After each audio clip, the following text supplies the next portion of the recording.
Bonjour. Bonjour tous ceux qui sont à la maison de la méditation et tous ceux qui nous écoutent en ligne.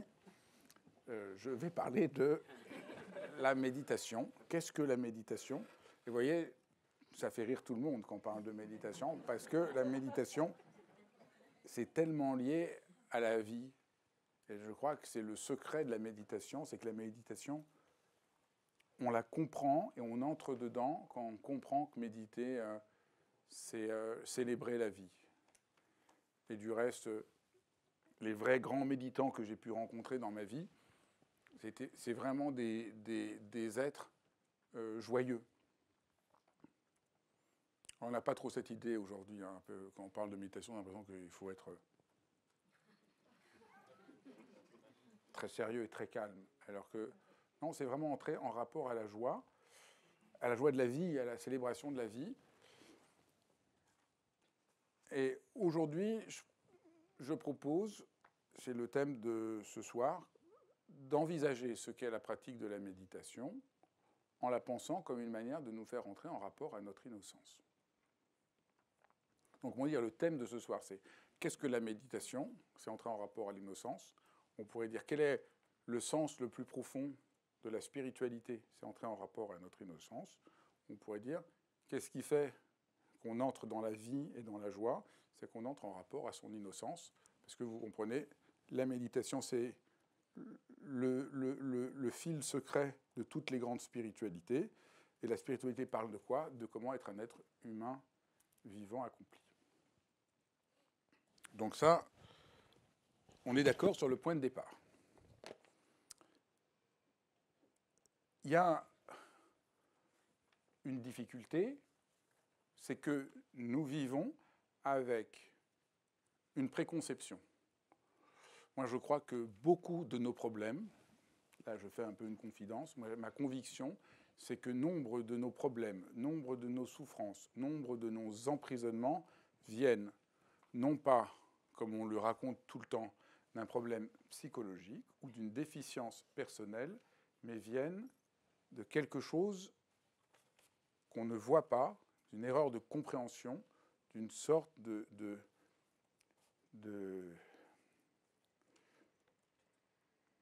j'allais dire manipulation idéologique, mais le mot est peut-être trop fort, mais d'injonction idéologique qui nous éloigne. Et là, il y a un point, mais vraiment, mais contre lequel nous butons tous, pour des raisons historiques, pour des raisons idéologiques, pour des raisons économiques, pour des raisons sociales, c'est que la spiritualité est présentée comme ce qui se sépare du matériel. Alors, je rencontrais, j'hésitais à raconter cette histoire, et peut-être que je ne devrais pas raconter cette histoire. Je rencontrais, il n'y a pas très longtemps, un grand médium qui voulait me rencontrer et qui communique avec les morts. Et moi, je lui disais, moi, ma question, c'est pas est-ce que c'est vrai ou pas, c'est pourquoi les morts, quand ils viennent vous parler, disent des choses aussi banales. Et ça m'interroge, parce que les morts disent des choses qu'on pourrait trouver sur Instagram. Vive l'amour, tout va bien, on est dans la lumière. Je disais, mais alors quel est l'intérêt? Alors il était complètement déconcerté. Mais moi, je dis, tout le monde veut savoir si c'est vrai ou pas. Mais moi, je m'en fous si c'est vrai ou pas. Mais quel est le sens que ça a? Pourquoi on ne peut pas poser cette question? Quel est le sens? Et je lui disais, mais c'est pas bien formulé, mais là, je profite que vous soyez tous là pour dire ce que j'aurais dû dire et que je n'ai pas pensé à dire. Mais au fond, quand moi, je lis les évangiles, par exemple, ça m'est arrivé il y a quelques jours, j'ai relu, pour préparer la causerie de ce soir, le passage où le Christ parle de l'innocence et de l'enfance, et de l'esprit d'enfance. Ah ben, j'en suis pas revenu. J'ai l'impression d'avoir reçu une claque dans la figure. Quand il dit, j'aurais dû la prendre par cœur, là, c'est fait vraiment pas très sérieux. Quand il dit, les gens arrivent pour écouter le Christ et mettent les enfants de côté. Ben, c'est normal, tout le monde fait ça. Les enfants, ça fait quand même un peu de bruit, on les met de côté parce qu'on est sérieux et qu'on veut apprendre des choses sérieuses.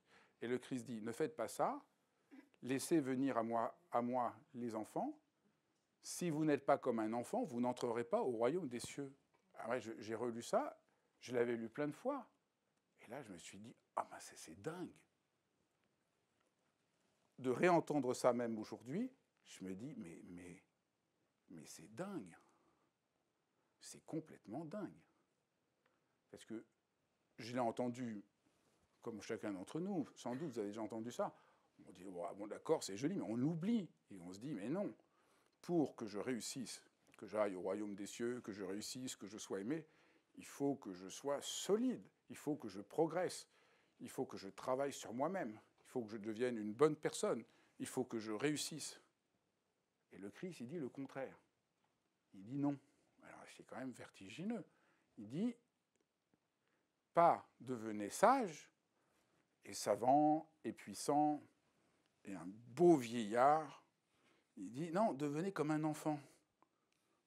Moi, si les morts viennent et disent un truc aussi choquant, là, moi, là, je dirais, ah bah là, ça vaut la peine.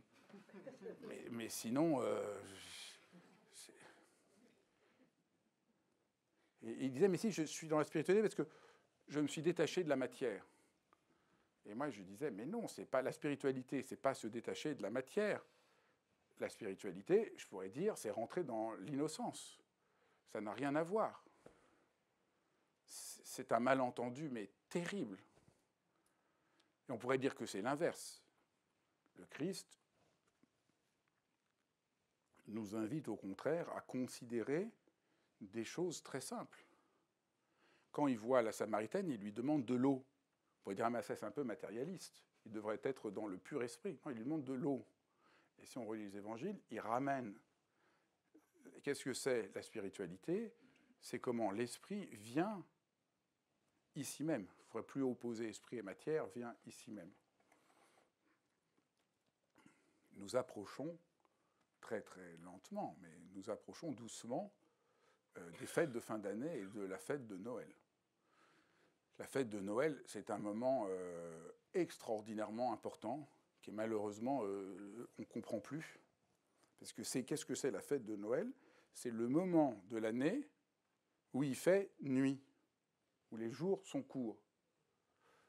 Et franchement, dans notre tête, on sait que ça ne va pas durer, mais l'expérience qu'on fait, c'est « oh là là, la nuit gagne ». Et à ce moment-là, c'est ça un discours spirituel, c'est pas « ah non, mais ça n'a pas d'importance, ça c'est matériel, moi je m'élève dans l'esprit ». Non, la parole spirituelle, c'est « je me tourne à ce moment-là de la nuit vers l'espérance de la lumière ». Donc c'est ça que symbolise le Christ, mais l'arbre de Noël. Et donc ça c'est très très important. Du reste, chaque année, en hiver, je fais un séminaire en ligne pour aider les gens à rentrer dans le mystère de Noël et des fêtes et en faire une occasion de renaissance, parce que c'est une invitation à la renaissance en entrant dans l'innocence, et pas juste que c'est aujourd'hui. Je crois que beaucoup de gens sont angoissés, inquiets, perdus au moment des fêtes, parce qu'ils sont coupés de ce rapport à l'innocence et de la promesse que nous proposent les fêtes. Et je crois que c'est très important d'apprendre à se tourner vers ce j'allais dire vers ce mystère, mais c'est beaucoup plus... Mystère, ça peut être un peu trop lourd, mais vers cette expérience toute simple. Donc ça, c'est... Et donc, quand les gens... Alors ils me disaient, je suis dans l'amour. Mais moi, quand les gens me disent qu'ils sont dans l'amour, moi, ça ne me fait pas du tout l'effet que ça devrait faire, ça me crispe. Parce que qui n'est pas pour l'amour? On est tous pour l'amour et contre la guerre. Donc ça me crispe. Moi, ce qui me décrispe, c'est que quelqu'un dise une phrase sur l'amour telle que ça apparaisse d'un seul coup. Et l'amour, en réalité, n'apparaît que comme ce qui fait effraction dans le réel. Voilà. La fête de Noël est une fête complètement insensée.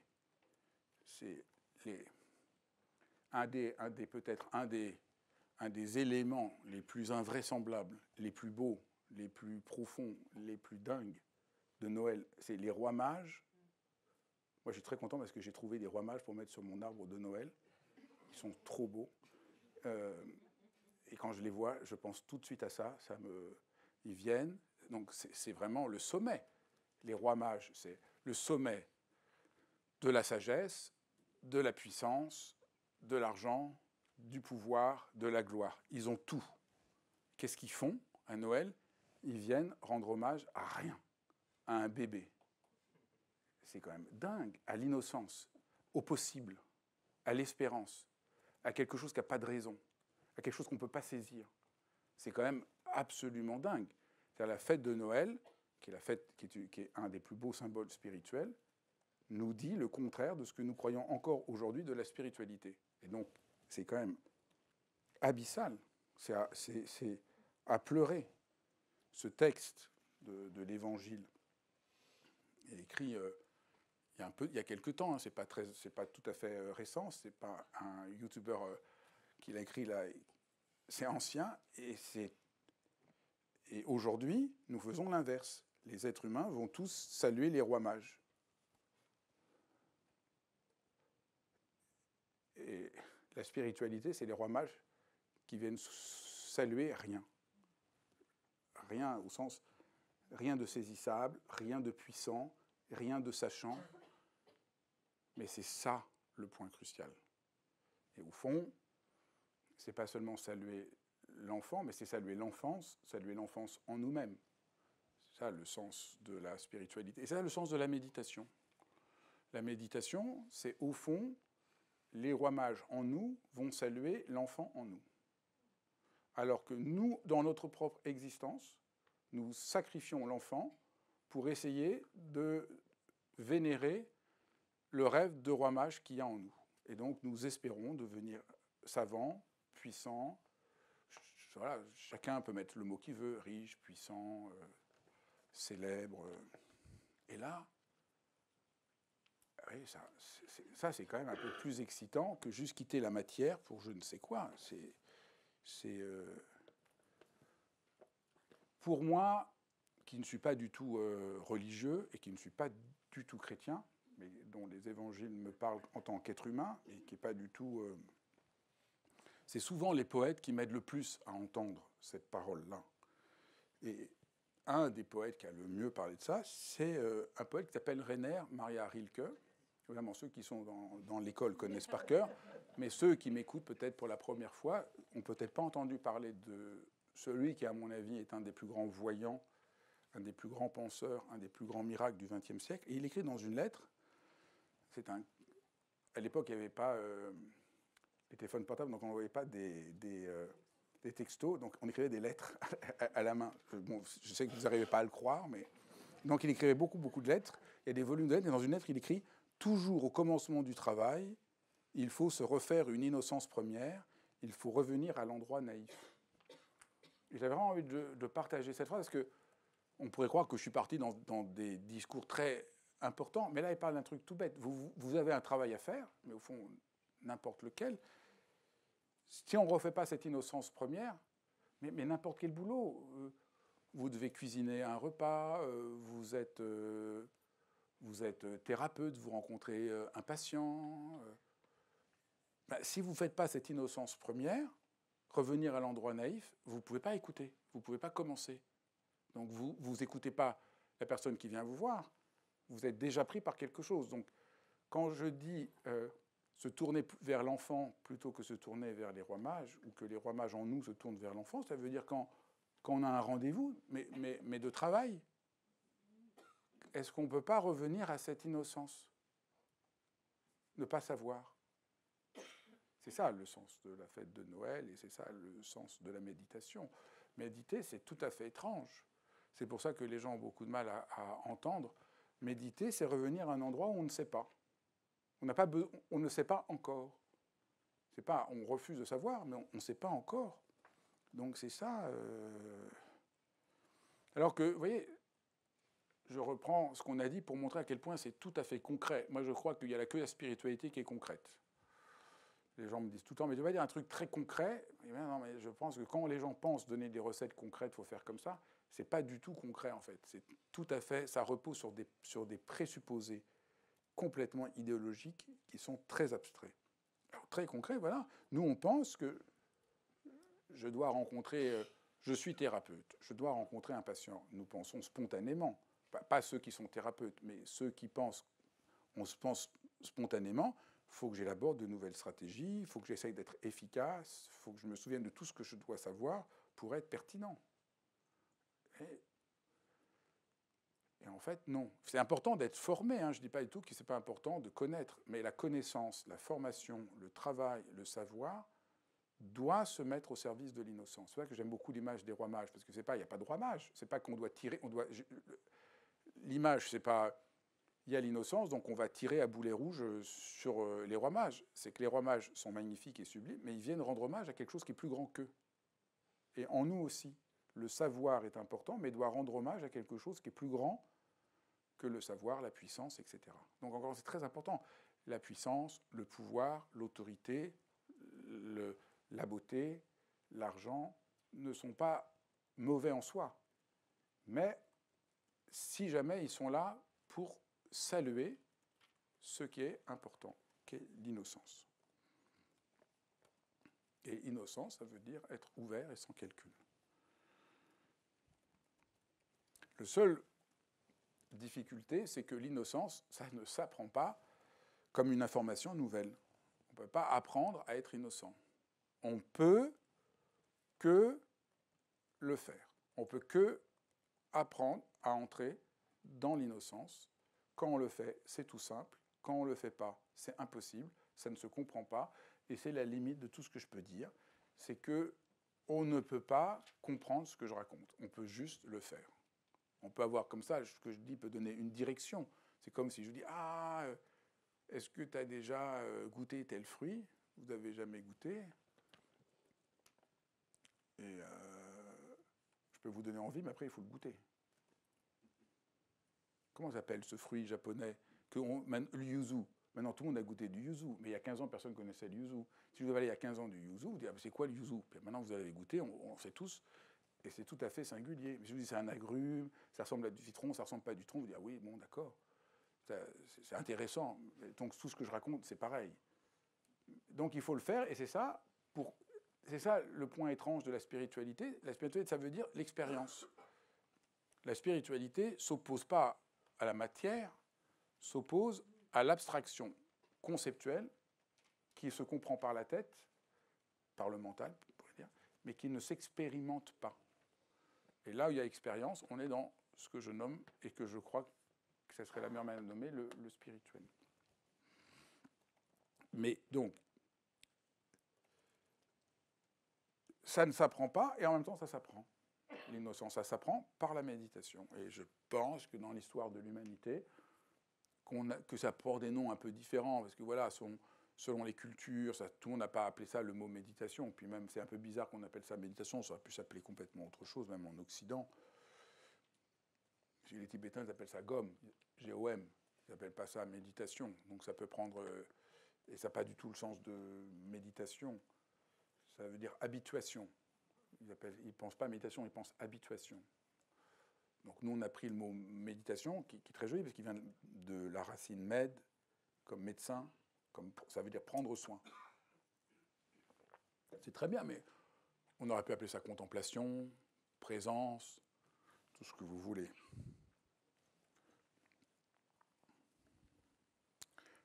Je vous dis une autre phrase de Rilke, qui est une autre manière de pointer ce que c'est rencontrer l'innocence en nous, qui est pour moi une des phrases les plus dingues. Oui, il n'y a pas que le Christ qui a écrit des phrases dingues, il y a des poètes qui des fois écrivent des choses complètement dingues. Donc moi je trouve qu'il y a plus de sens dedans que dans ce... Moi, il se trouve que par mon métier, je reçois beaucoup de livres de spiritualité. En général, ça me tombe des mains. Ça me semble tellement... presque tous les livres de spiritualité que j'ai lus me semblent très loin de la spiritualité. Ça me semble des évidences qui, en fait, nous emprisonnent plutôt qu'elles nous libèrent. Et là, une phrase, voilà, qui, moi, je ne sais pas comment ça va être pour vous, moi, ça a été une détonation. Moi, je pense qu'une vraie parole spirituelle, ça va faire une détonation. C'est c'est dans les cahiers de Malte, le Riedbrigge, qui est un des livres que Rilke écrit à Paris. Donc Rilke est un poète qui est né à Prague, mais qui a vécu dans plein d'endroits différents, dont Paris, et il a eu un lien très fort à Paris. Et il dit « Est-il possible qu'on n'ait encore rien vu, reconnu et dit de vivant ? Est-il possible qu'on ait eu des millénaires pour observer, réfléchir et écrire, et qu'on ait laissé passer ces millénaires comme une récréation pendant laquelle on mange sa tartine et une pomme ? Oui, c'est possible. » Ça, c'est une phrase dingue. Parce que d'abord, on se dit, mais il déconne. Non, mais là, il déconne. C'est comme le Christ. On se dit au début, non, mais il déconne. Ce n'est pas les enfants qui vont venir au paradis. Les enfants, allez, calmez-vous. C'est des adultes. Les enfants, on les met à la cuisine. Et les adultes, on va parler de choses sérieuses. Alors là, c'est pareil. Il ne peut quand même pas dire, quand même, des millénaires et qu'on ait passé ces millénaires comme une récréation. Moi, j'ai le bonheur de vivre dans une bibliothèque. C'était mon rêve depuis que j'étais enfant. J'ai plein de livres et j'ai des millénaires d'observation, de réflexion et d'écriture. Je ne veux quand même pas dire que tout ça, c'est comme une récréation et qu'on n'a pas commencé à penser. Non, mais là, il déconne. Et pourtant, il dit quelque chose de très profond. C'est-à-dire, si on ne comprend pas cette phrase, au fond, on est perdu. Et on est perdu parce que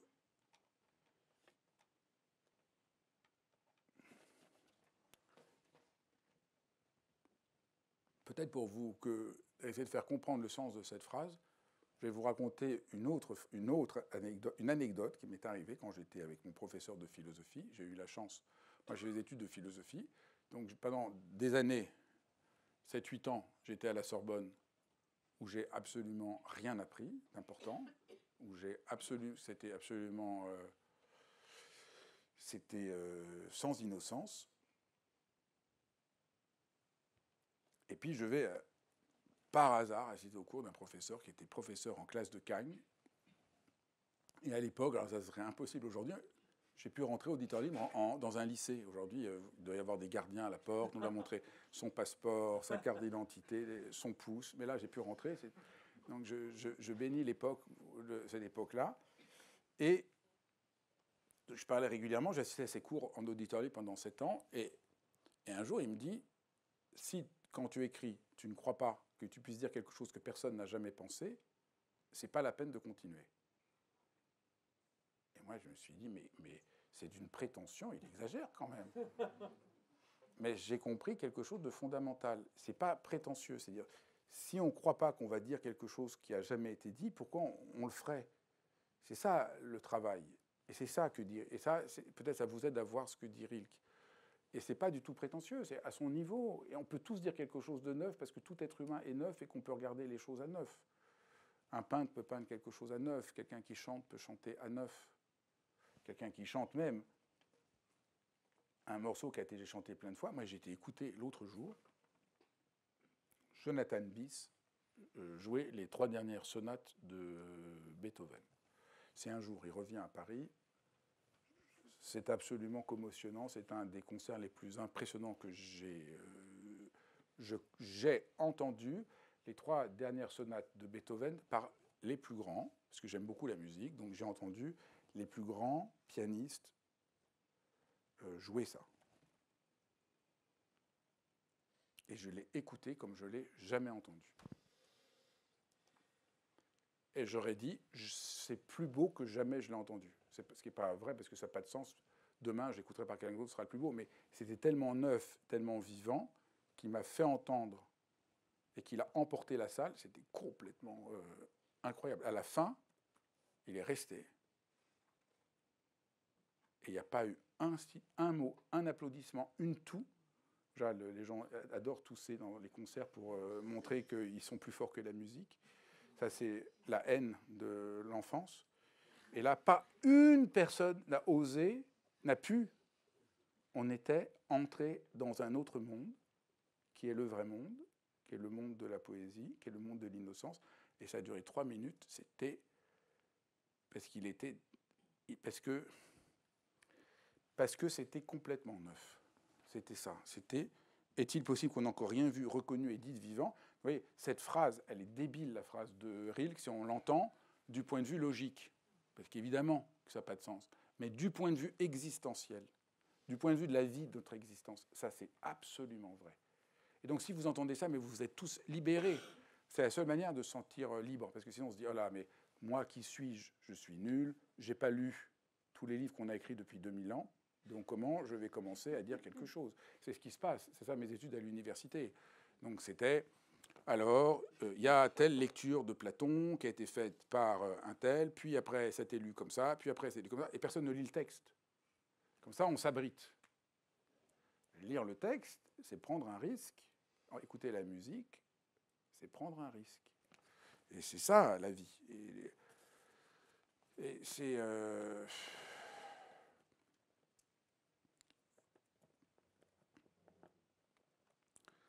Alors, il y a une autre manière de parler de l'innocence, c'est la manière de la Kabbale juive. Une autre manière, il y a un maître de la Kabbale, qui s'appelle Rabbi Levi Yitzhak de Berditchev, qui dit que la meilleure manière de rencontrer l'infini est de méditer sur les blancs de l'écriture. Bon, ça, c'est une pensée juive, mais ça, c'est bien qu'on voit que ça prend des formes différentes selon les cultures, mais c'est exactement la même idée. Alors là, c'est tout à fait une pensée très, très profondément, très belle. Ce qui compte quand on lit un texte, ce n'est pas les mots, ce n'est pas les lettres, c'est le blanc entre les lettres. C'est tout à fait singulier, non? C'est les marges, c'est les silences. Mais en fait, c'est vrai. Un texte, c'est des mots. Mais dans les mots, il y a toujours autre chose. Entre les mots, il y a toujours autre chose. Il y a à la fois ce que ne dit pas l'auteur, mais qu'on sait qui est là sans que ce soit dit. Mais le blanc, c'est aussi nous. C'est-à-dire, si le texte a du blanc, c'est-à-dire qu'il n'est pas figé et fini, mais qu'il appelle que nous le lisions. Et donc, vous voyez, le texte de Rilke que je vous ai lu, je le lis. J'en donne un sens aujourd'hui, en vous racontant cette anecdote. Demain, je le lirai autrement. Donc, le texte n'est pas figé. Au fond, ce que je vous raconte, c'est le blanc dans le texte. C'est l'espace entre les mots.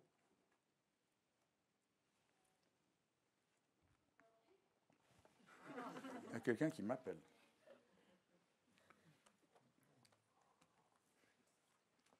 On va essayer d'ouvrir. On va essayer d'ouvrir à l'inconnu. Dans la tradition juive, il faut laisser toujours la porte ouverte parce que c'est peut-être le Messie qui arrive. Donc on ne sait jamais. Après, je serais un peu étonné qu'il m'appelle moi.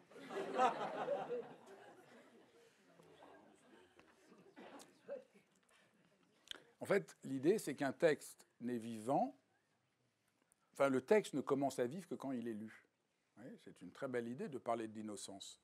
Et l'innocence, c'est-à-dire, je ne sais pas d'avance. Vous voyez, on retrouve la même idée. Donc, vous voyez, c'est. Et il y a une idée très belle, dont malheureusement j'ai oublié l'auteur qui parle de ça. En parlant de Kafka, peut-être vous connaissez la métamorphose de Kafka. Vous vous souvenez, le texte de la métamorphose commence par « Un matin, Grégor Samsa se retrouva transformé en un gros cafard ». Et l'auteur remarque très justement que la force de ce texte de la métamorphose, qui est un texte tellement profond, c'est justement qu'il y a un vide, qu'il y a un silence, qu'il y a un rien, qu'il y a une absence. En fait, il n'y a pas le premier chapitre. En fait, si le livre avait commencé, Grégor rencontra une sorcière qui lui donna un fil qui avait le pouvoir de le transformer, toute personne qui le boirait, en un gros cafard. Toute l'œuvre changerait de sens.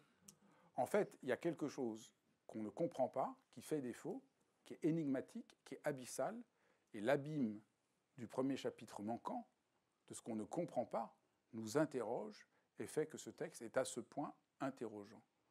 Ce texte nous interroge, et cette interrogation nous fait revivre, nous pousse. Et c'est ça que j'appelle l'innocence. C'est que ce n'est pas déterminé. C'est ça l'innocence, c'est que ce n'est pas déterminé. Et c'est ça, je crois, la spiritualité, et je crois que c'est ça la méditation, revenir à quelque chose. Enfin, ce n'est pas déterminé. Et c'est comme ça beaucoup plus heureux. C'est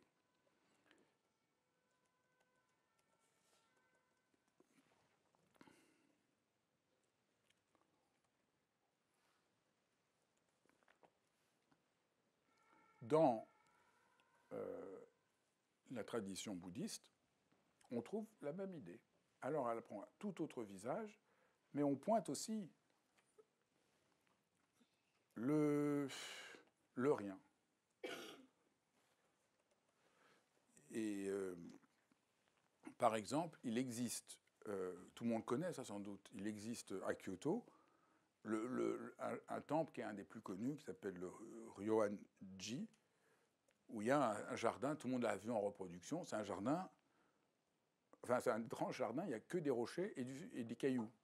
Les Japonais ont dit, il est très étrange, un jardin dans lequel il n'y a pas d'arbres, il n'y a pas de fleurs, il n'y a pas de plantes, il y a des rochers et des cailloux. Et quel que soit le lieu où on regarde, on voit que 14 rochers, on ne peut jamais voir le 15e. Et on bouge, et le 15e apparaît quand le 14e disparaît. Comme si tout est fait pour qu'on voit qu'il y a un centre qui nous échappe. Et l'innocence, c'est ça. Il y a quelque chose qui m'échappe. C'est un lieu complètement dingue. J'ai eu la chance d'y aller. C'est une expérience déconcertante. Mais ce qui est déconcertant, c'est un côté, évidemment, c'est ça qu'il faut que je vous explique si vous ne l'avez pas vu. Mais peut-être tout le monde l'a vu déjà, non ? Qui a été et l'a vu ? Ah. Non, ça va, je peux raconter. Vous me direz si ce que je raconte est juste ou pas. Donc, vous arrivez, c'est pas très grand. Vous ne rentrez pas dans le jardin parce que comme c'est des cailloux qui sont très bien mis blancs, vous ne pouvez pas marcher dessus. Donc vous êtes devant, vous contemplez. Donc vous allez dans un truc qui est quand même un peu impressionnant. C'est simple, mais c'est comme impressionnant. Caillou blanc, caillou, le plus grand, il est connu comme un des plus beaux lieux du Japon. Vous arrivez et vous ne pouvez pas le voir en entier. Il y a quelque chose qui échappe. Donc le fait que dans un jardin anglais, qu'il y a quelque chose qui échappe, c'est normal. Mais là, là est thématisé de manière extrêmement belle et profonde, qu'il y a une sorte d'harmonie, mais tout est orienté vers ce qui fait défaut, alors que c'est si solidement posé et établi. Alors, c'est toute une autre histoire. C'est pas la même histoire que je vous ai racontée sur Noël, mais c'est la même histoire, en fait. C'est toute la puissance humaine est au service de quelque chose qui échappe. Hein, je reprends. Jésus, c'est la naissance du plus fragile et déconcertant au milieu de la nuit, donc de ce qu'on ne peut pas saisir dans la tradition juive. Le texte qui est le plus important, le texte de la Bible, peut-être il faut aussi raconter ça, pour quelqu'un qui est juif, le plus important, c'est pas Dieu, c'est la Bible. C'est le texte qu'il faut lire et relire. Et donc ce texte, il est lui-même absent, troué. Et donc je ne peux pas le saisir. Il y a une innocence insaisissable au cœur du texte, qui est pourtant la chose que je dois le plus vénérer. Et dans la tradition du bouddhisme zen, le monument est au service de quelque chose qui s'échappe, quelque chose que je ne peux pas saisir. Et je crois que dans différentes cultures, c'est de ça dont parle la spiritualité. C'est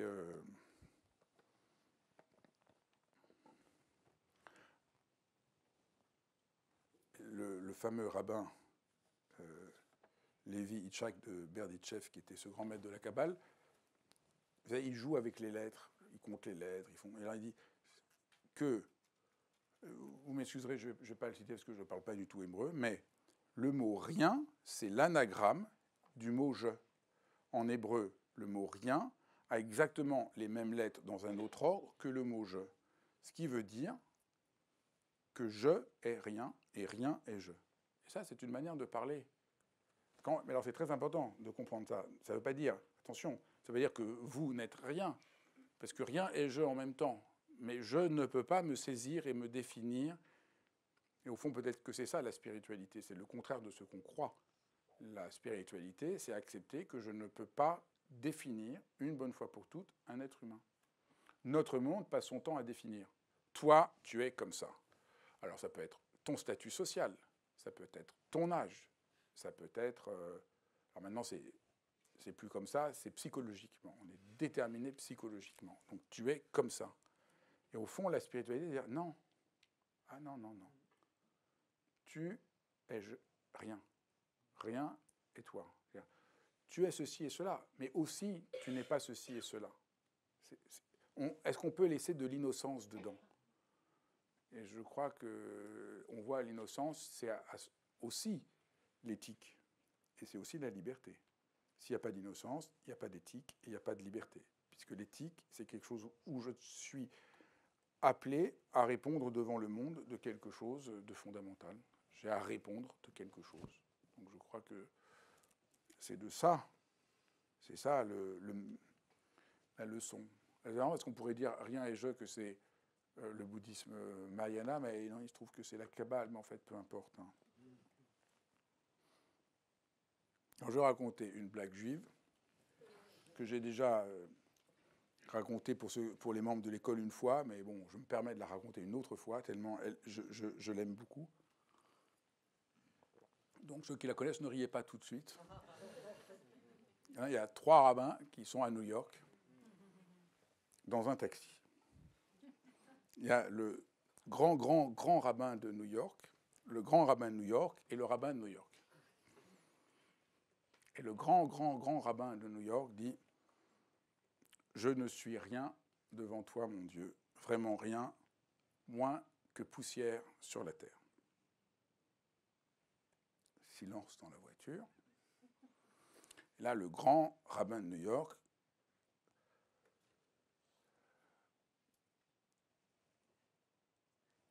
se tait et prend la parole et dit « Dieu, que suis-je devant toi? Mais alors rien, un grain de sable perdu dans l'univers. »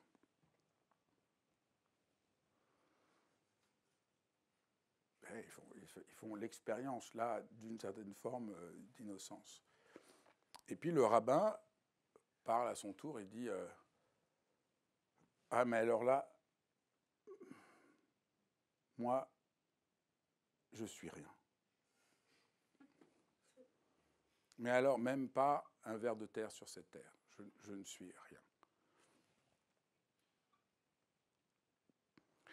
Et puis à ce moment-là, le chauffeur de taxi se retourne et dit « Alors moi, si vous êtes rien, moi alors je suis vraiment rien de rien du tout. » Et le grand rabbin se tourne vers le grand rabbin, et le grand rabbin se tourne vers le rabbin se tourne vers le grand rabbin se tourne vers... Et ils se regardent et ils se disent « Mais pour qui il se prend celui-là ?»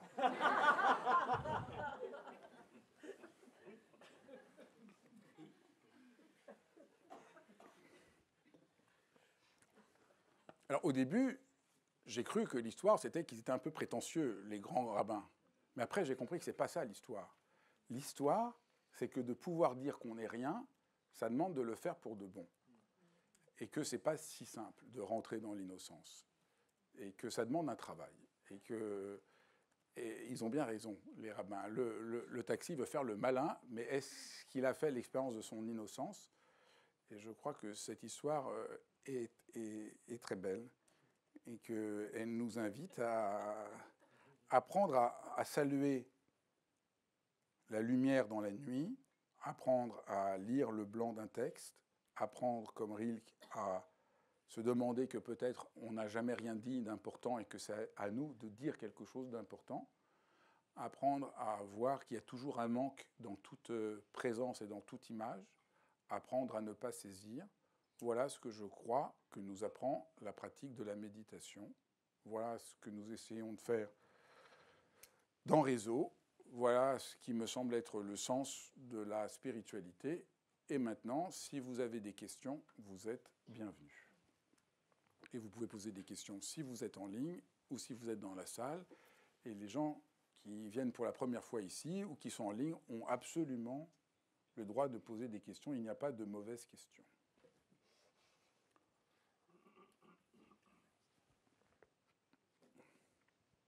Bonjour Fabrice, merci pour cet enseignement. C'est Karine. J'ai une question sur le lien entre l'innocence et l'éthique, la liberté. Tu as mentionné ça. mais c'était trop vite pour que j'arrive à comprendre le cheminement de pensée. Tu as raison, j'étais beaucoup trop rapide. Si on n'est pas innocent, on est dans la posture qu'on sait. Donc on ne peut pas être éthique. Parce qu'éthique, ce n'est pas savoir. Si je crois que j'agis bien, je ne suis pas dans l'éthique. L'éthique, c'est le doute infini de savoir est-ce que ce que je fais est juste ou pas juste. Parce que, comme le dit Aristote, excusez-moi, ça va un peu pédant, mais comme le dit Aristote, le propre de l'éthique, c'est d'être un savoir d'un autre ordre que le savoir scientifique. Il y a deux ordres de savoir. Et notre monde est en train de sombrer parce que nous ne comprenons pas ça. Et c'est très, très, très catastrophique. Il y a le savoir scientifique qui est un ordre, et il y a le savoir existentiel qui est d'un autre ordre. Nous voudrions que tout soit de scientifique. Savoir comment je dois te parler, comment je dois parler à quelqu'un qui est malade, ça c'est l'éthique. Et ça ne peut se faire que là, maintenant, à chaque fois, à partir de ce que je suis. Et il n'y a pas une réponse parfaite scientifique. C'est un risque et une aventure humaine de rencontre avec quelqu'un. Et donc cette aventure, elle est manquée quand on croit qu'on sait. Et c'est pour ça que l'innocence est la seule manière de se relier à un autre être humain. Si on reprend l'exemple que j'avais donné du thérapeute qui reçoit un patient, si le thérapeute sait d'avance tout quand le patient rentre, il ne le rencontre pas. Il n'y a pas cette innocence. Et au fond, ce n'est pas éthique. Parce qu'il ne répond pas de manière juste à la souffrance de l'autre. Il veut avoir une réponse avant de l'avoir rencontré. C'est des questions fondamentales aujourd'hui avec l'IA. Qu'est-ce qui va se passer? C'est des questions-là qui sont absolument abyssales. Et le lien avec la liberté? La liberté, comme l'éthique, je suis libre parce que je ne suis pas déterminé, parce qu'il y a quelque chose d'ouvert, il y a quelque chose d'incertain, il y a quelque chose où je m'engage. La liberté, c'est un risque. Moi, je pense que la seule manière de définir la liberté, quand on parle de liberté, on est tout de suite dans un rapport métaphysique absurde. Est-ce qu'on est libre? Est-ce qu'on n'est pas libre? Voilà, dès qu'on parle, ouais, c'est pareil que de la spiritualité. Est-ce qu'on a une preuve de ce qui se passe après la mort ou pas et on croit qu'on parle de spiritualité? Ça n'a aucun rapport avec la spiritualité. Quand on parle de la liberté, est-ce qu'on est libre ou pas? Est-ce qu'on a une preuve ou pas? Et on croit qu'on répond à la liberté. Non, c'est la question du sens qui est fondamentale. Donc la question de la liberté, est-ce que je suis libre ou pas libre? On s'en fout. C'est une question abstraite. La question, c'est je suis libre. Là, maintenant, dans mon expérience, quand je fais quelque chose qui sort du rail de ce qui est entièrement déterminé. Et donc, quand je rentre en rapport à l'innocence, je rejoue l'expérience de la liberté, qui est aussi l'expérience du commencement, la possibilité de commencer. Et je suis libre parce que je peux commencer. Merci.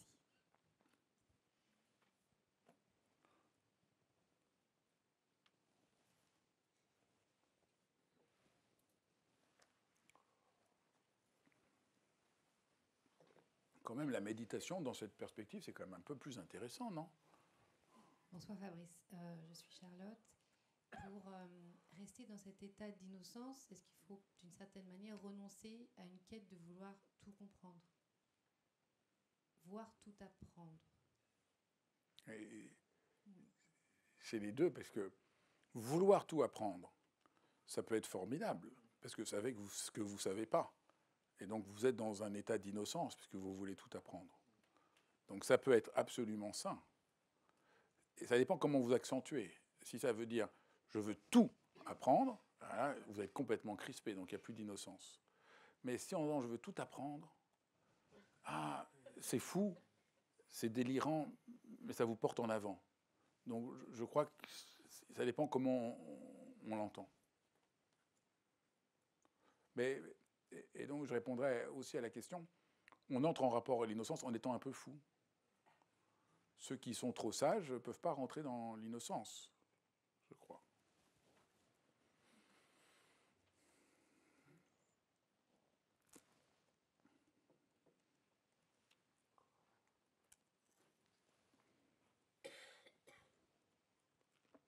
Bonsoir, je suis Nathalie. Comment vous définiriez l'innocence?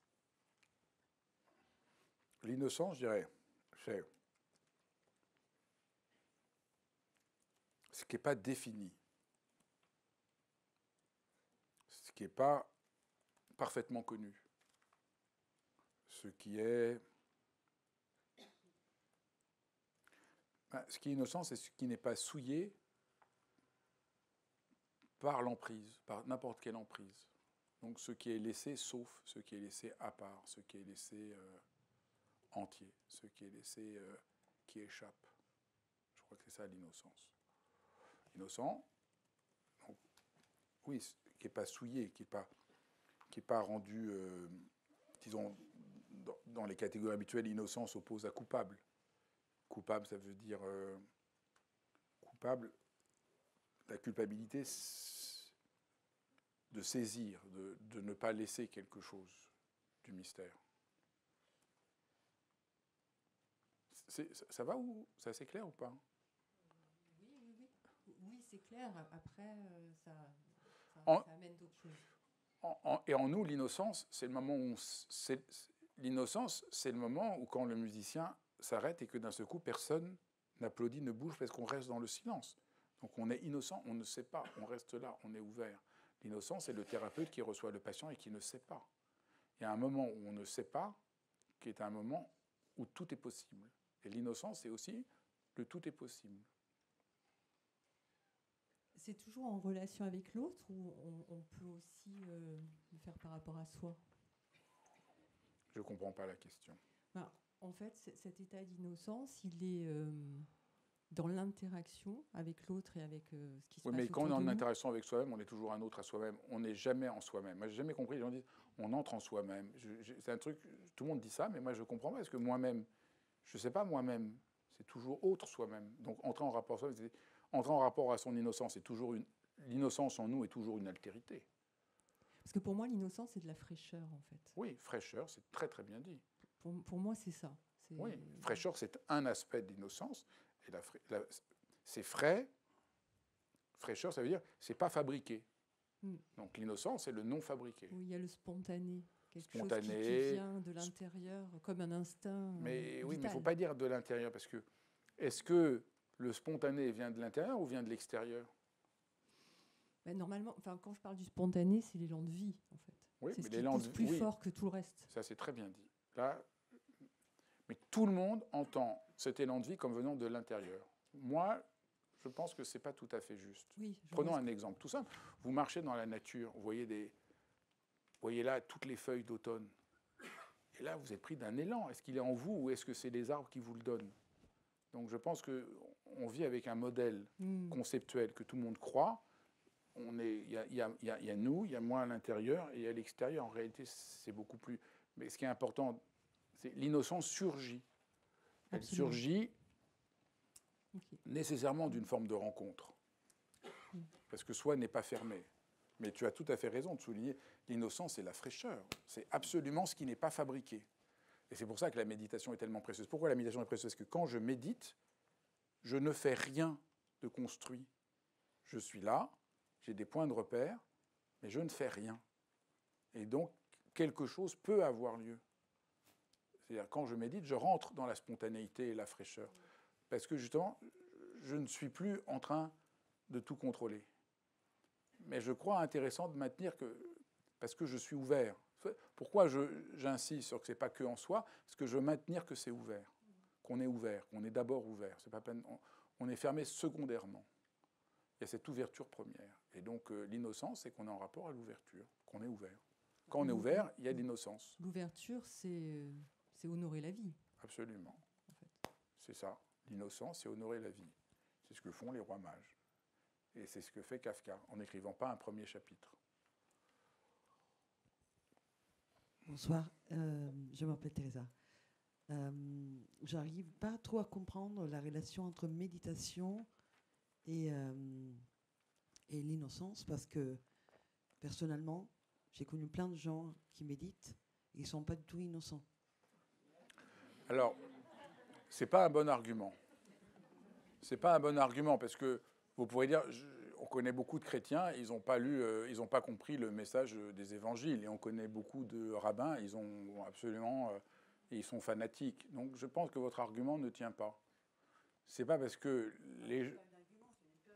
Oui, mais c'est pas parce qu'on fait l'expérience. C'est pas parce qu'on fait l'expérience que des gens lisent de la poésie. C'est pas parce qu'on fait l'expérience qu'il y a des gens qui écoutent de la musique et qui ont été des assassins, comme certains nazis, que la musique ne parle pas d'une ouverture spirituelle. C'est pas parce qu'on pense qu'il y a des gens qui méditent et qui sont complètement fermés que ça dit quoi que ce soit sur la méditation. C'est pas parce qu'il y a des gens qui sont chrétiens et qui ont abusé des enfants que ça dit quoi que ce soit sur les paroles de l'Évangile. Ça, je trouve que c'est pas un argument. On va vous donner le micro. C'est que peut-être c'est pas la seule façon de rejoindre l'état d'innocence. Ah non, je pense que c'est la seule façon. Il n'y en a pas d'autre. Il n'y a pas d'autre manière d'entrer dans l'innocence que la méditation. Mais après, le mot méditation, on s'en fout. Qu'on appelle, comme j'ai dit, qu'on appelle ça contemplation, disposition, présence, abandonnement. Vous pouvez appeler ça comme... On s'en fout comment vous l'appelez. Mais toujours, ce qui est crucial, c'est que c'est toujours une question d'une expérience qu'on a à faire, de dénuement, qu'on ne fait pas par la volonté, et qui demande une extrême précision et transmission, et que c'est ça le vrai sens de toutes les spiritualités. Et que dans toutes les spiritualités, qu'elles aient une forme religieuse ou pas, il y a toujours une dimension extraordinairement méditative pour entrer en l'innocence, puisque l'innocence, on tourne en rond, parce que qu'est-ce que c'est méditer? C'est ne pas faire, ne pas saisir, être ouvert. Qu'est-ce que c'est l'innocence? C'est ne pas faire, ne pas saisir, être ouvert. Donc on tourne en rond, au fond. Innocence, méditation, c'est le même mot. Tout ce que j'ai dit, lire le texte en voyant les blancs, c'est une méditation. Voilà, après qu'ils appellent ça comme ils veulent, je vous dis, ça prend plein de noms. Les bouddhistes n'ont jamais parlé de méditation. Ils ont appelé d'autres mots. Nous, on emploie le mot méditation. Le mot n'a pas d'importance. Mais l'expérience, je ne vois pas comment vous pouvez faire autrement que cette expérience-là. C'est peut-être le mot méditation qui me perturbe et que vous avez raison à dire qu'il faut l'appeler autrement. Oui. Parce que c'est vrai que si je pense à la méditation quand on fait du yoga, par exemple. Ah oui, mais ça, c'est pas de la méditation. Ah, bah voilà, c'est la bonne réponse. Dans 90%. Non, mais il faut. Les gens, aujourd'hui, ce qu'on appelle méditation, le plus souvent, c'est le contraire de la méditation. C'est-à-dire, si votre question c'est pourquoi aujourd'hui, sous le mot de méditation, on fait le contraire de ce que j'ai dit, c'est-à-dire un pouvoir. Aujourd'hui, la méditation, c'est une technique de gestion du stress pour être plus performant jusqu'à ce que mort s'en suive. C'est ça, aujourd'hui. Vous méditez, je vais me contrôler, je vais être en pleine conscience, je suis calme, je contrôle tout. Il n'y a aucune innocence. C'est la négation de l'innocence. C'est la barbarie à part entière. Ça, c'est clair. La méditation aujourd'hui, c'est la barbarie. Ça, c'est absolument... Ils appellent ça méditation, mais c'est terrible. Moi, je pense que, comme j'ai dit, la plupart des livres de spiritualité me semblent éloignés de la spiritualité, donc je préfère lire Rilke, ou voir un tableau de Michaud, ou de Jean Dubuffet, ou de Antaille, ou de Debré. J'y verrais, pour ma part, beaucoup plus de spiritualité que les professeurs de méditation. Ça c'est absolument... ça, c'est très important. En fait, votre question, elle est très importante. Ce n'est pas parce qu'il y a le mot qu'il y a la réalité, ce n'est pas parce qu'il n'y a pas le mot qu'il n'y a pas la réalité. Ce qui compte, c'est la réalité de cette expérience-là. Et je crois que ça, c'est vraiment... vous avez raison, ça, c'est abyssal. Et ça, c'est mon combat, c'est mon engagement, c'est ma passion d'essayer. C'est pour ça que je fais cette soirée-là, pour rappeler aux gens, non, non, non, non, la méditation, ce n'est pas le contrôle, ce n'est pas la gestion, c'est l'innocence. Voilà, c'est ce que j'essaye de dire ce soir. Après, que vous le fassiez en contemplant l'enfant dans la crèche, en lisant le texte ou en devenant membre de réseau, c'est pas ça. Moi, c'est pas ça qui m'importe. Ce qui m'importe, c'est que chacun où il est revienne à cette expérience qui est au cœur de toutes les voies spirituelles. Et c'est pour ça que j'ai tenu aujourd'hui à parler de 3 traditions très différentes pour essayer de montrer qu'il y a quand même quelque chose de commun, mais qui est provoquant. Et on ne veut pas cette provocation, vous avez raison, on veut être à l'abri. Donc aujourd'hui, vous avez raison, la méditation, c'est que ce qui peut rester d'enfance en nous vient saluer les rois mages. Et donc ça ne devient plus des rois mages, ça devient horrible. Et c'est ce qui se passe. Donc vous voyez, aujourd'hui, les gens qui pratiquent, ils sont calmes. Le Christ, il n'est pas calme. Hein. Kafka, il n'est pas calme. Hein. Rilke, il n'est pas calme. Hein. La spiritualité n'a rien à voir avec le fait d'être calme. Hein. C'est d'être vivant. Être vivant, c'est être blessé. Imaginez. Le Christ, j'ai déjà fait, je suis désolé, mais le Christ, il est sur la croix, il dit Père, Père, m'as-tu abandonné? On va lui dire, tu ne peux pas faire un peu de méditation et te calmer un peu? C'est ça que diraient aujourd'hui les maîtres de méditation. On dirait, mais le pauvre Christ. Je choisis le Christ contre cette forme de méditation. Et ce cri déchirant qui me semble dire quelque chose de la profondeur abyssale de notre situation d'être humain et de l'abîme qu'est pour chaque être humain d'être un être vivant. Et c'est ça aussi qui me dérange dans la spiritualité, c'est que dans la manière dont on présente la spiritualité, on présente ça comme si il y avait une assurance tout risque qui fait que être humain ne serait pas difficile. C'est ça que je disais aussi à ce médium. J'ai dit, je veux bien tout ce que vous racontez, mais vous ne pouvez pas faire. Moi, je veux bien qu'après la mort, c'est la lumière et tout va bien. Et mon grand-père et ma grand-mère vont venir me chercher quand je serai mort, même si moi, je pense qu'ils ont peut-être mieux à faire. Mais vous ne pouvez pas dire que ce n'est pas un abîme absolu, que ce n'est pas abyssal de vivre et abyssal de mourir. Donc je ne comprends pas qu'on puisse passer outre ça. Et tous les grands, là, ça n'a pas de sens. Donc c'est très important. On peut pas, il n'y a pas de garantie contre. La spiritualité n'est pas une garantie contre l'abîme, c'est de voir l'innocence au cœur de l'abîme, c'est tout à fait autre chose. Un dénuement, un abandonnement, une libération, un jaillissement. Mais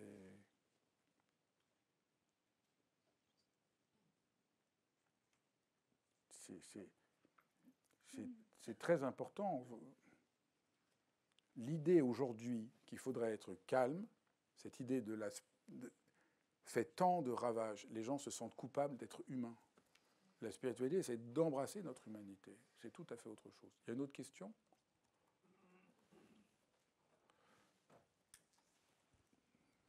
Bonsoir, Asdi.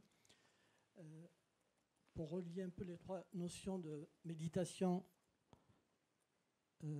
innocence et liberté, est-ce que ce n'est pas une façon d'admettre que l'être humain est porté forcément par quelque chose dans son existence, et c'est une façon de choisir la chose qui va nous porter, plutôt que d'être porté par une identification physique et matérielle, on se laisse porter par d'autres bien sûr. Préceptes qui sont d'ordre spirituel, donc l'innocence, donc c'est l'imprévisible, c'est ça, l'intuitif, le naturel. C'est ça. Ne pas s'identifier à quoi que ce soit, refuser de suivre et d'être influencé par tout ce qui tente de nous influencer dans ce monde. C'est magnifique, c'est tout à fait juste. Et c'est très beau parce que vous dites quelque chose que je n'ai pas dit et qui est très vrai. C'est quand on fait ce que j'ai essayé de montrer, vous avez raison, on découvre avec étonnement que quelque chose nous porte. Quand on se tourne vers l'innocence, on a peur. Au fait, ce que vous dites que je n'ai pas dit, quand on se tourne vers l'innocence, on est terrorisé. Mais mon Dieu, je ne vais plus savoir, je vais être perdu, je suis rien. J'ai dit je et rien. Bon d'accord, mais je vais être rien, mais c'est absolument affreux. Et vous avez raison de souligner. Et alors, il se passe quelque chose de complètement dingue. On voit que quelque chose de plus grand que nous porte. Ce n'est pas la peine de le nommer, mais il y a quelque chose. Il y a un savoir qui vient, il y a une parole qui vient, il y a une direction qui vient, il y a un amour qui nous est donné. Et c'est ça le vrai apaisement. C'est ça que j'oppose toujours le calme et la paix. Ça, c'est le vrai apaisement. Et vous avez tout à fait raison de souligner l'autre volet de tout ce que j'ai présenté. Merci beaucoup.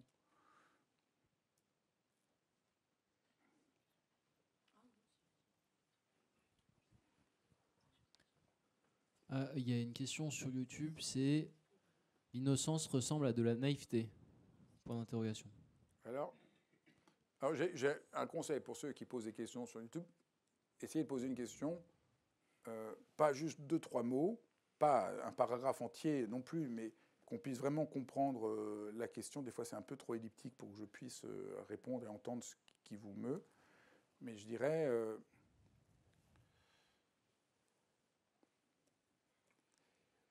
comme la naïveté, ça peut être tout à fait fécond, parce que c'est le non-savoir, mais la naïveté, ça peut être aussi un peu idiot. Donc ça dépend quelle naïveté on entend. Il y a une naïveté, mais qui s'aiguise quand même. Donc je dirais, ça dépend quelle naïveté. Si on prend l'exemple du thérapeute qui voit un patient, il faut qu'il soit un peu naïf. Parce qu'il faut qu'il ne sache pas, qu'il soit curieux, qu'il soit ouvert à l'inattendu, qu'il s'étonne. Mais il n'est pas complètement naïf non plus. Sinon, il ne peut pas écouter. S'il est que naïf, dans un sens, il ne va pas écouter. Il ne va pas mettre les choses en rapport. Donc il y a une naïveté et une non-naïveté, je dirais. Il y a quelque chose comme il y a un savoir. L'innocence sait quelque chose. Donc c'est vrai que ce n'est pas tout à fait naïf. L'innocence sait quelque chose de fondamental qu'autrement on ne saurait pas. Bonsoir Fabrice. Moi j'ai l'impression que l'innocence est liée aussi à la tendresse ou la vulnérabilité du cœur. Parce que je pense quand par exemple je vais à un concert, j'écoute de la musique, si ou quand je suis touchée, j'ai l'impression, je touche cette innocence éclose qui s'ouvre. J'ai l'impression de reconnaître, je ne sais pas comment dire, un espace, un mystère. Et il y a cette innocence. C'est quelque chose que je sens en fait. Alors, ce qui est très beau de ce que tu dis, qui est un point aussi qui manque à ma présentation et qui est très important, c'est le chemin pour entrer dans l'innocence. J'ai juste dit, c'est la méditation, c'est cette ouverture, mais tu as raison de souligner comment on entre. C'est pas que l'innocence est la vulnérabilité. C'est la vulnérabilité est la seule manière d'entrer en rapport à l'innocence. Je ne peux pas rentrer en rapport à l'innocence à partir de la certitude. Et donc, je dois passer par la vulnérabilité pour que l'innocence vienne. Et comme nous refusons la vulnérabilité, nous refusons l'innocence. Et tu as tout à fait raison. Je peux écouter un concert. Ah oui, il y a telle note. Ah oui, là, il y a une faute. Ah oui, là, ça me fait plaisir. Ah oui, là, c'est très, très joli. Et je ne suis pas vulnérable. Donc, la musique, au fond, est un simple spectacle culturel, ce qui est pour la plupart des gens qui vont écouter de la musique. Et puis, il y a d'autres personnes pour qui c'est vital. Et c'est vital parce qu'en écoutant de la musique, ils renaissent au monde.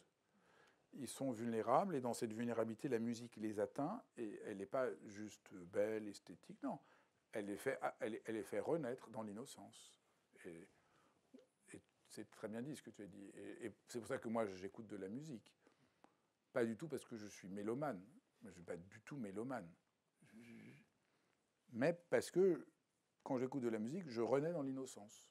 Et j'ai moins peur de ma vulnérabilité. Je suis un peu pris par plein de choses dans la journée, donc j'essaye de ne pas trop être vulnérable pour essayer d'assurer. Et j'écoute de la musique, et là, écouter la musique, pour moi, c'est une forme de méditation, puisque je ne fais rien, j'approche, et je me laisse renaître par la musique. Et c'est pour ça que dans Réseau, on aime bien écouter de la musique et de temps en temps organiser des concerts. Et il y a Virginie qui demande « L'innocence s'apparente-t-elle à une forme d'accueil ?» L'accueil est la seule manière pour que l'innocence apparaisse. Donc je dois devenir accueil. Je ne vais pas faire ici le séminaire que je ferai pendant le Nouvel An, mais un des enseignements qui sera au cœur de ce que je ferai cet hiver, c'est comment on devient soi-même la crèche qui accueille. Donc on devient vulnérable et on devient la crèche. Et au fond, nous avons à devenir la crèche pour que l'enfant vienne.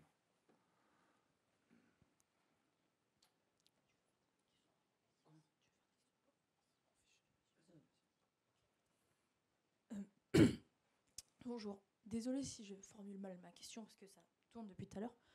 Mais est-ce que l'innocence, c'est pas plutôt un état d'émerveillement, l'émerveillement qu'on vit un vrai moment d'émerveillement, on commence à se rendre compte que la matière et l'esprit font qu'un et qu'il y a quelque chose de plus grand. Enfin, je sais pas si je m'exprime bien, voilà. Pour moi, la méditation, c'est peut-être plutôt une façon de... C'est la spiritualité, c'est voilà, la rencontre entre la matière et l'esprit.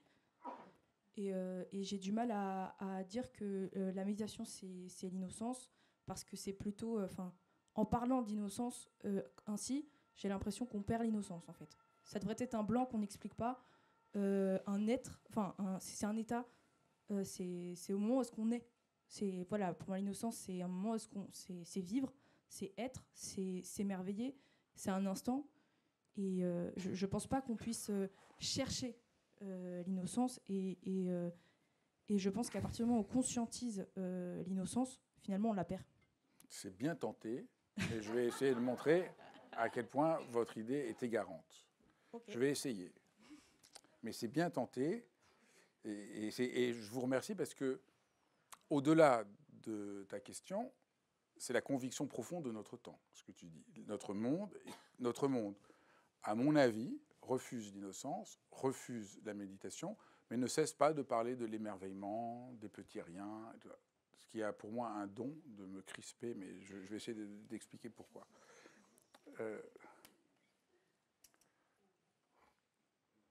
C'est beau ce que tu dis, évidemment, on aura envie d'être tous d'accord, mais le seul point, c'est que ça ne marche pas.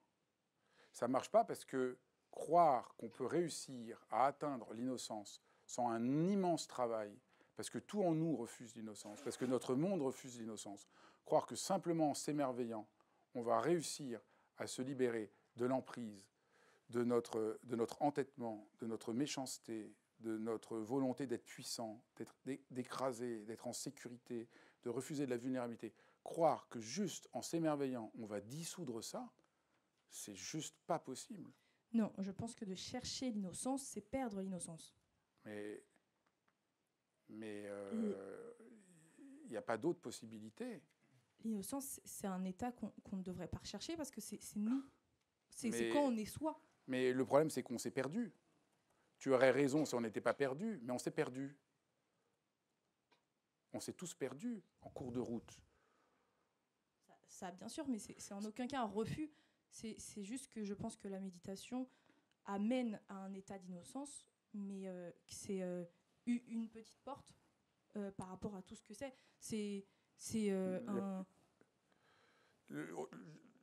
J'ai assez parlé de méditation. J'ai dit il n'y a pas d'autre chemin. C'est le seul chemin. Parce que le seul chemin vers l'innocence, au fond, parce que tu ne vois pas du tout ce qu'est la méditation, et on va le remontrer. Tu es prisonnière de l'idée que soit je cherche, soit je ne fais rien. Mais au fond, soit je cherche l'innocence, donc je la perds, soit je ne fais rien et je vais retrouver l'innocence. Mais ça ne marche pas. Ni l'un ni l'autre ne marche. Chercher l'innocence, c'est-à-dire la vouloir pour la saisir, je ne vais pas y arriver. Mais si je ne fais rien, elle ne va pas arriver non plus. Donc qu'est-ce que je fais? Est-ce que l'émerveillement ne peut pas constituer une boussole? Non, c'est une perte. Enfin bon, je reviendrai après. Mais donc là, au fond, méditer, c'est quoi? C'est ni je cherche, ni je ne cherche pas. Méditer, c'est prendre conscience que l'esprit et la matière font qu'un, non? Non, ça n'a aucun rapport. Ah, mais voilà, je comprends. Méditer. Méditer, si je ne me... On va faire méditer. On va faire méditer, parce que là, je vois que si je montre pas, j'aime pas faire ça, parce que je trouve que on rentre pas dans la méditation comme ça, il faut faire un stage, il faut rentrer, c'est très profond. Mais juste, comme ça, très simplement, en 30 secondes, si vous voulez méditer pour entrer en rapport à l'innocence, la première chose que vous devez faire, c'est surtout ne rien faire, là. Si vous voulez faire quelque chose, vous faites rien. Vous faites rien, là, juste rien. Vous cherchez pas à comprendre, vous cherchez pas à vouloir. Pendant quelques secondes, juste, ce que j'appelle parfois, vous vous foutez la paix. Vous sortez de la volonté de faire là quelque chose, quoi que ce soit. Et peut-être en faisant ça, vous sentez un silence. Quelque chose d'ouvert. Ce n'est pas forcément confortable. Ça peut être agréable ou inquiétant, ou neutre, ou étrange. Mais vous restez là, quoi qu'il arrive. Vous ne cherchez rien. Surtout, vous ne cherchez pas à vous calmer. Si vous cherchez à vous calmer, quoi que ce soit, rien. Vous vous foutez la paix, vous êtes là, simplement, vous vous abandonnez à ce qui est là, au silence. Juste vous vous abandonnez. Et donc à la fois on ne fait rien, et en même temps ça demande beaucoup de... C'est pas du tout facile. Et peut-être vous avez envie d'ouvrir votre téléphone portable parce que vous êtes un peu mal à l'aise là, à rien faire. Donc c'est tout à fait déconcertant, radical, et en même temps, rien de plus bête. Et méditer, c'est se tenir à cet endroit-là. Je ne fais rien, et ça me demande étrangement une intense attention, une intense présence.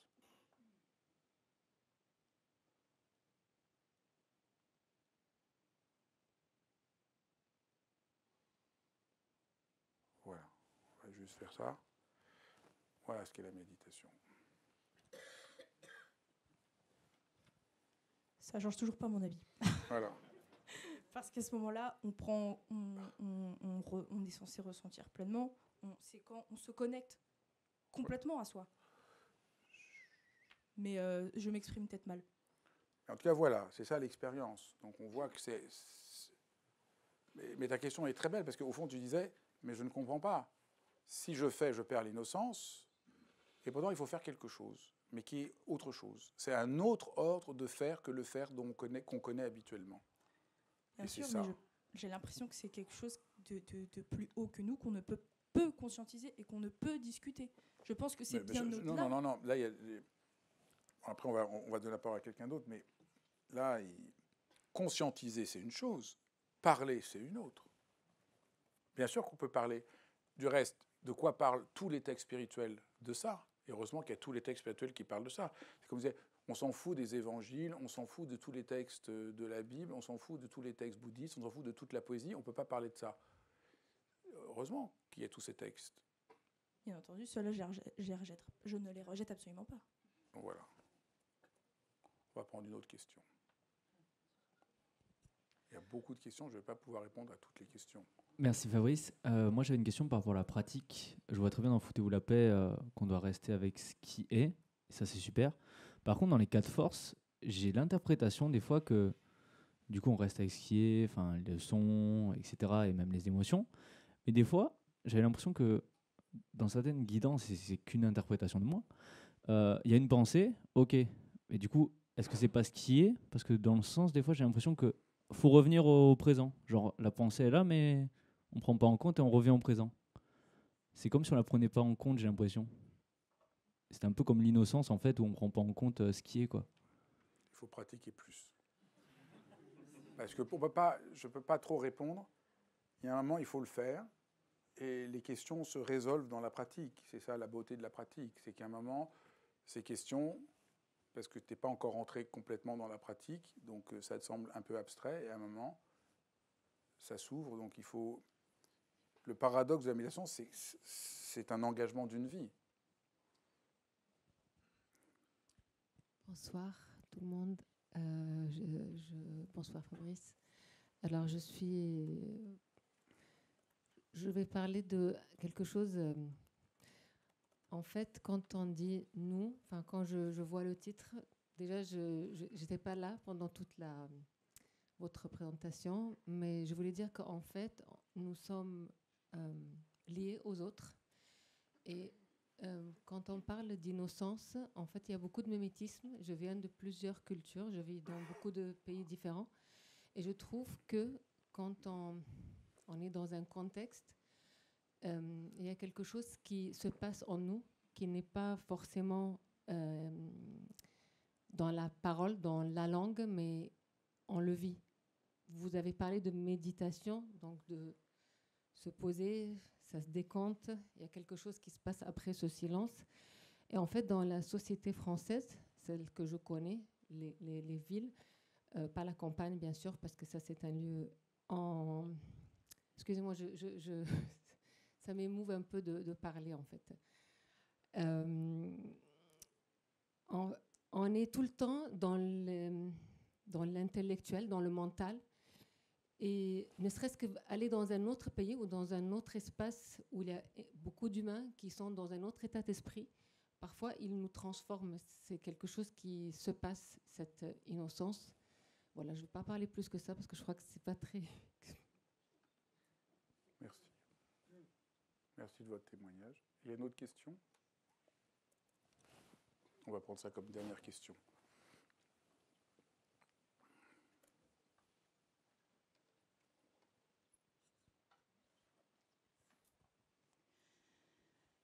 Oui, en fait, moi, je peux constater dans mon quotidien, notamment dans la relation à mon compagnon, que je peux comment dire, il n'y a pas cette innocence dans mon regard, il n'y a pas cette innocence dans ma relation à lui, c'est-à-dire que j'ai une idée de lui. Et j'ai vraiment cette impression comme si je passais d'un monde à plusieurs dimensions à un monde à une seule dimension, fermée.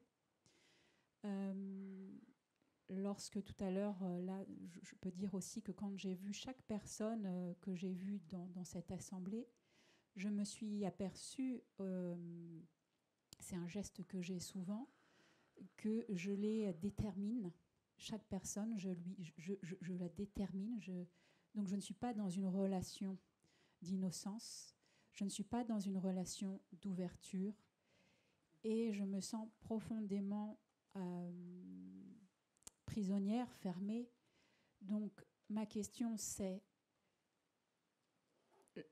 si être en rapport avec le vivant, c'est être en présence de cette innocence, lorsqu'il n'y a pas d'innocence, où je suis? Je ne suis pas dans le vivant, et proportionnellement, je vois dans combien de temps suis-je vivante, dans cette vie. C'est bien, vous avez tout compris. C'est magnifique. C'est magnifique parce que vous dites la vérité. La vérité, c'est ce que vous dites. C'est ça la vérité. Et c'est très beau. Vous n'en avez pas rendu compte, mais c'est très très christique ce que vous avez dit. C'est ce qui se passe tout le temps. Le Christ révèle aux gens, et là pour que les gens disent ce que vous dites. C'est ça. Le Christ arrive et les gens disent, mais au fond, je n'étais pas dans la vie. Ah. Et donc là, ça apparaît. Et donc, du point de vue de ce que j'appelle le poison de notre temps, je vous dirais, ah oui, vous avez des problèmes, il faut que vous... Mais non, en fait, vous voyez quelque chose de très vrai, on est tous pris dedans. Donc, c'est ça, je crois, une réalisation authentique. Je regarde l'être que j'aime et au lieu de le voir, je le saisis, je projette, je l'enferme, je suis pris dans mes attentes. Mais ma question pour toi, c'est qui en toi peut dire que tu n'es pas dans l'innocence? C'est l'innocence. C'est l'innocence en toi qui dit je ne suis pas dans l'innocence. Le mal authentique, c'est j'ai raison, je suis dans le bien. Et c'est pour ça que je dis c'est si beau, parce que c'est l'innocence en toi qui te rappelle non. Et ça, c'est vrai. C'est pour ça que je parlais, que j'ai l'émerveillement. C'est pas sérieux. Enfin, c'est bien, mais c'est pas sérieux. Mais là, ce que tu dis, c'est ça le point. C'est l'innocence en nous ne cesse de nous rappeler à nous. Et la tentation que nous avons tous, c'est de dire j'ai compris. Moi, j'y suis. Et c'est toi qui n'y es pas. Ou je n'y suis pas, c'est parce que papa, maman, et là, et à nouveau, je suis enfermé. Et ce que tu as dit j'en ai les larmes aux yeux parce que c'est ça pour chacun d'entre nous. Nous avons tous à advenir là où tu es. Et j'espère qu'on va arriver à ça parce que c'est ça. Mais juste ce qu'il faut voir, c'est que c'est l'innocence en toi qui est première. Elle est là. Elle s'appelle à toi. Et on ne peut pas lui dire juste j'ai compris. elle vient juste faire effraction, nous rappeler et dire... Voilà, c'est ça. L'innocence en nous n'est jamais un lieu que nous allons habiter une fois pour toutes. Elle est juste quelque chose qui vient faire... Non, là. Et on a le choix, là. C'est ça, la méditation. C'est ralentir assez pour voir qu'à ce moment-là, on peut faire comme on fait d'habitude. Arrête. Où on dit, ah oui, peut-être. Et méditer, c'est juste apprendre encore et encore, dans ce mouvement où on se fout la paix, à, ah oui, d'accord, j'accepte. Comme disait Muriel en écoutant de la musique, de se laisser être vulnérable et touché pour que quelque chose réapparaisse. Cette innocence en toi te rappelle pour que tu renaisses autrement.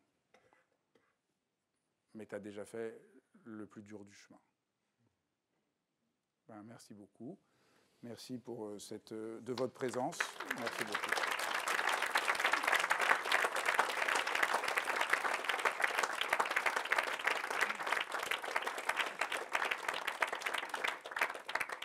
Je crois que je vous retrouve que au mois de janvier, non ?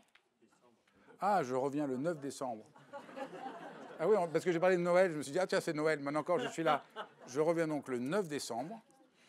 Et si vous voulez en savoir plus sur le séminaire que je fais pour Noël et le Nouvel An, pour rendre la dimension spirituelle, n'hésitez pas à regarder sur le site, retrouver la dimension spirituelle et mystique du cœur. Voilà. Et ceux qui sont ici, vous pouvez prendre ce papier à la sortie.